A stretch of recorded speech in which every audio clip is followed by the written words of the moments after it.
सबसे पहले अपनी कथनी करनी का भेद मिटाओ। अपनी कथनी करनी का रोज, हाँ रोज कहते रहे हो। सबसे पहले अपनी कथनी और करनी का भेद मिटाओ। कांग्रेस के पार्षद, विधायक, सांसदों की गिनती कराओ।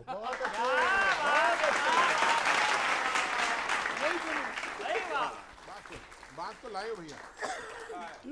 और एक बात, अपना पुराना रिकॉर्ड दिखाओ और पिछले 130 साल में कांग्रेस ने कितने अध्यक्ष और कितने प्रधानमंत्री पिछड़े वर्ग से बनाए वो बताओ।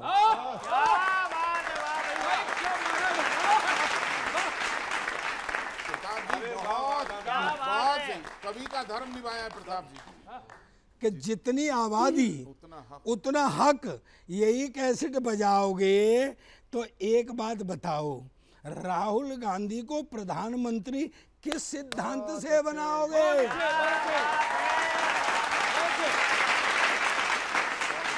भाई बहुत अच्छा बिंदु है ये।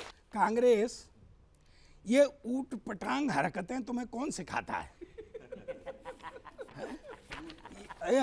ये कांग्रेस भाई तुमने काहे के लिए बस्तर बंद किया? यही तो रैली हो रही है तो असफल हो जाए, फ्लॉप हो जाए। भाई ये ऊट पटांग हरकतें तुम्हें कौन सिखाता है? भैया बंद तो रैलियों को और ज्यादा सफल बनाता है। क्या बात है, वाह वाह वाह वाह।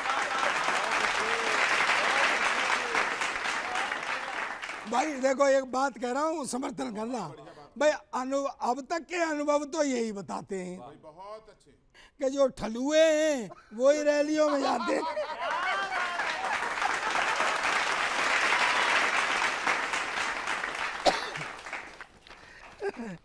शुरुआत मैंने ये आपसे नहीं कही आलोक जी, हाँ शुरुआत तुम करते हो।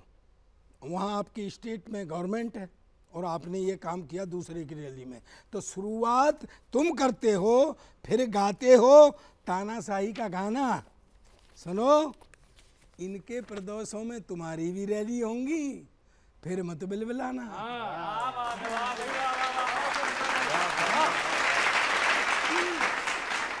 और सुनो, सदियों का अनुभव बताता है, किया हुआ कर्म सामने आता है।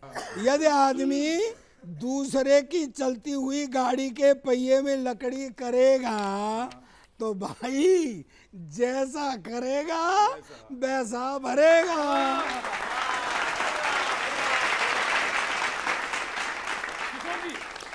मैं जो कहना चाह रहा था कि आपने कहा आलोक जी गौरव से कि अपनी पत्नी से कब बात की, मैंने कल ही परसों ही की। तेरी से? अरे अपनी से की, हाँ अपनी से की। तो वाइफ कहने लगी कि 3,000 रुपए तुरंत भेजो। हाँ अच्छा, गूगल पे करो, कुछ भी करो, 3,000 अभी भेजो। मैं क्यों, क्या कहने मोदी जी ने 300 कम कर दिए, वो मिठाई बांटूंगी। 300 रुपए सिलेंडर में कम हुए, 3,000 की मिठाई बच गई। उज्ज्वला गैस का नाम बदल के नरेंद्र का सिलेंडर करना चाहिए। मुकद्दर का सिकंदर है वो, और उन्होंने अच्छा निर्णय लिया। नरेंद्र का सिलेंडर अच्छा है। मैं एक पैरोडी सुनाता हूँ। के रोते हुए लाते थे कल, हंसता हुआ अब आएगा, वो नरेंद्र का सिलेंडर भाइयों बहनों कहलाएगा। रोते हुए लाते थे कल, हंसता हुआ वो आएगा, वो नरेंद्र का सिलेंडर भाइयों बहनों कहलाएगा। बहुत अच्छे सुदीप। ये विरोधी बेवफा है, फबतियां ही गाएंगे, उज्ज्वला की टंकियों की कुर्सियां बनवाएंगे। जब तलक मोदी है उस पर सब्सिडी दिलवाएगा, वो नरेंद्र का सिलेंडर भाइयों बहनों कहलाएगा। लेकिन जो काम देखिए, संवेदना इस देश के प्रधानमंत्री के हृदय में है, वो उनकी एक बात से स्पष्ट होती है, वो बताता हूँ, सुनना। भाई सुदीप बहुत ही अच्छा कि आम जनता के हितों में अब कमी होगी नहीं, माँ बहन बेटी की आंखों में नमी होगी नहीं, रोशनी बढ़ने लगेगी जब धुआं छट जाएगा, वो नरेंद्र का सिलेंडर, वो नरेंद्र का सिलेंडर भाइयों बहनों कहलाएगा। खत्म, तालियां बजा दीजिए। मैंने तो देखा कि जैसे हमारे अजय आलोक जी बैठे हैं, नीचे चाय का कप रखा हुआ है, लोग प्रताप जी कहने लगे यार आजकल चाय वाले से हर आदमी प्रेशर में आ जाते हैं। मैंने कहा चाय का काम ही प्रेशर बनाने का है। इस पर हंसो। सुनिएगा, लेकिन एक बात जो है, जितनी आबादी उतना हक, जितनी आबादी उतना हक, ये सब चीजें आई और गुरुजी ने बहुत बढ़िया तरीके से उस चीज को बताया भी। क्या बात है। आपने कर्नाटक के आंकड़े जो कितने साल पहले आ गए वो नहीं दिखाए, बिहार के लेके आ गए कि ये देखो, और जो कर्नाटक में है उनको मानना भी नहीं, और जिनकी की गई जनगणना उन्होंने भी नहीं माना। तो सुनाता हूं आपको, सुनिएगा। फूट डालो और राज करो की नीति नहीं चलेगी आज, नीति नहीं चलेगी आज, मिट गया अंग्रेजों का राज। फूट डालो और राज करो की नीति नहीं चलेगी आज। जो भड़काते हैं चिंगारी, ये छोटी मोटी चिंगारी नहीं है, बहुत बड़ी चिंगारी देश पहले भी देख चुका है, कि जो भड़काते हैं चिंगारी उन्हें पड़ जाए ना भारी, हो वो कैसी भी बीमारी ये जनता करती सही इलाज। फूट डालो और राज करो की नीति नहीं चलेगी आज। वही सोच रहे हो। कहाँ कर्नाटक कहाँ बिहार, जहां पर है अपनी सरकार वहां आंकड़े नहीं स्वीकार, खेलिए दोहरा है युवराज। फूट डालो और राज करो की नीति नहीं चलेगी। तो दोहरे मापदंड नहीं होने चाहिए। धन्यवाद।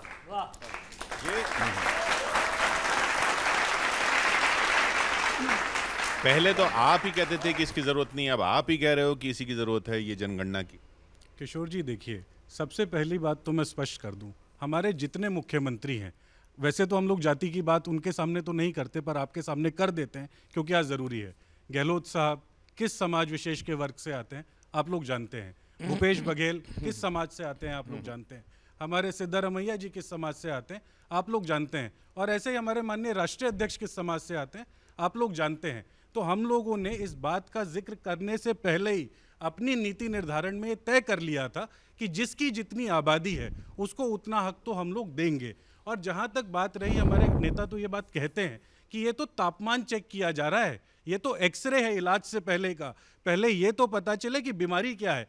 आज इस देश के अंदर जैसे महिला आरक्षण एक ज़रूरत थी, उसी तरीके से जातिगत जनगणना जो है वो एक ज़रूरत है। अब उसके आंकड़े सामने आने दीजिए, अभी कर्नाटक के आंकड़े भी आपके सामने आएंगे, और हम तो सब लोग मांग करते हैं कि इस देश की जनता के सामने केंद्र सरकार पूरे देश की जनगणना के आंकड़े रखे और उसके बाद नीति निर्धारण की जाए कि इस देश में होगा क्या। मैं आज कहता हूं कि जहां से ये लोग सोचना बंद करते हैं ना, प्रधानमंत्री मोदी जी वहां से सोचना शुरू करते हैं। जिस जाति जनगणना की आज ये बात कर रहे हैं, 2018 में रोहिणी आयोग बिठा के हमने ये काम शुरू करवा दिया था।